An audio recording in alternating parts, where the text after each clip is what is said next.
All right, let's talk about rheumatoid arthritis. Now, you've probably heard of it, and maybe you just think it's really bad joint pain, right? But it's so much more than that. We're talking about a super complex, full body disorder. So in this explainer, we're going to break down what's actually going on when your own immune system decides to go, well, a little rogue. Seriously, just think about that for a second. What if your own body was your worst enemy? The one system that's supposed to be your bodyguard, your immune system, suddenly starts attacking you. I mean, that question right there, that gets to the absolute core of what an autoimmune disease like rheumatoid arthritis is all about. Okay, so here's the textbook definition. You see those keywords? Chronic. That tells you this is a long-haul thing. It doesn't just go away. And multi-system, that's huge. It's a dead giveaway that we're not just talking about achy joints. It really is your body's defense system turning the fight inward. And honestly, the best way to wrap your head around RA is to think of it like a civil war happening inside your own body. It's a really powerful way to picture it. So let's dive into how this internal battle actually plays out. So the immune system mistakenly zeroes in on the lining of your joints. It attacks them, causing this really painful inflammation called synovitis. And if you don't get it under control, this inflammation is relentless. It can literally chew through cartilage and, in the worst cases, even cause the bones to fuse together. And this internal battle is way more common than you might think.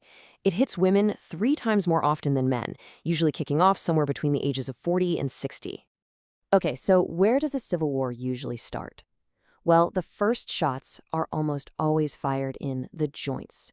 Let's take a closer look at the most common battlegrounds. The primary targets? We're talking about the small joints in your hands and feet. That's ground zero. From there, it can move to bigger joints, wrists, elbows, shoulders, knees, even the upper part of your spine. But here's the really crucial thing, the telltale sign of RA, symmetry. It's a mirror image. If your right wrist is inflamed, you can bet your left one is too. All right, so this constant inflammation can cause some pretty distinct changes, especially in the hands. You get these 2 classic deformities. First, there's the boutonniere deformity. The middle joint bends in and the tip of the finger bends out. The name comes from the French for buttonhole, kind of like your finger is poking through one. Then you have the complete opposite, the swan neck deformity. Here, the middle joint bends out and the fingertip bends in, making a shape, well, like a swan's net. And one more to round things out, the Z deformity. And yeah, it looks exactly like it sounds. The wrist starts to deviate one way, while the fingers drift the other, creating this classic Z shape. All of these are just, the visible scars of that long-term battle happening inside the joints. But remember, we said right at the beginning that RA is a multi-system disorder. And this is so important. The fight doesn't just stay in the joints. It spills over, causing all sorts of collateral damage all through the body.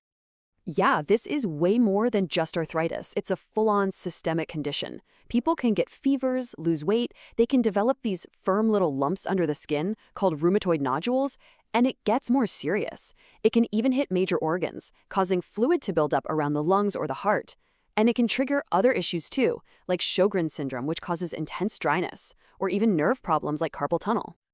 So with all these different symptoms popping up all over the place, how on earth do doctors figure out for sure that it's RA? Well, it's not as simple as one single test. It's really more like being a detective, They have to solve a puzzle, piecing together all the clues to see the complete picture. And for this puzzle, there's a magic number, 4, as in 4 out of 7. To officially get an RA diagnosis, a patient has to check at least 4 boxes on a list of 7 specific criteria. And this is that checklist. You'll see a lot of things we've already covered, right?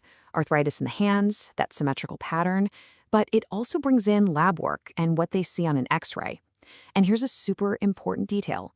Those first 4 points, the ones about stiffness and swelling, they have to have been going on for at least 6 weeks.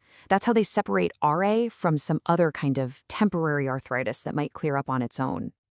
Now, you'd think that seeing positive rheumatoid factor on a blood test would be a slam dunk, right? Case closed. But it's not that simple. As this points out, that specific antibody can actually pop up in lots of other conditions, even in some chronic infections.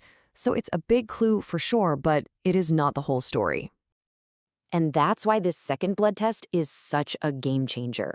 So, while most RA patients have rheumatoid factor, this other one, the anti-CCP antibody, is way more specific to RA. If that one comes back positive, it's a very strong sign. And the best part? It can show up really early in the disease, which means doctors can get to a diagnosis much, much faster. X-rays, of course, tell their own part of the story. They let us see the damage that's happening just under the surface. The very first hint of trouble is something called periarticular osteopenia, which is just a fancy way of saying the bone right next to the joint is starting to thin out. As things get worse, you'll see the space in the joint start to shrink. And then, finally, you can see actual erosions, little craters where the inflammation has literally eaten away at the